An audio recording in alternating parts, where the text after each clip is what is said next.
Pemerintah Kota Makassar tahun ini akan membangun sejumlah infrastruktur. Salah satu program yang akan direalisasikan yakni Smart Panyingkul. Program ini untuk menata simpang jalan di Kota Makassar, seperti di simpang jalan Landak Peterani dan samping jalan Rapocini dengan anggaran masing-masing sebesar 2, miliar rupiah.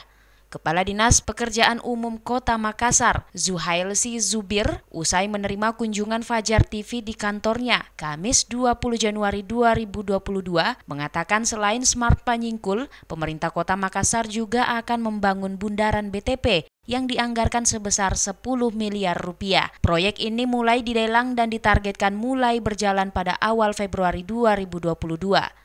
Akan berbenah dalam infrastruktur kedepannya sesuai dengan dalam visi misi Pak Wali Kota dan Ibu Wali Kota, bahwa adanya beberapa program memang menjadi prioritas yang akan memang kita laksanakan, seperti bundaran BTP, ada Japarate, ada Smart Panyingkul, dan beberapa pedestrian.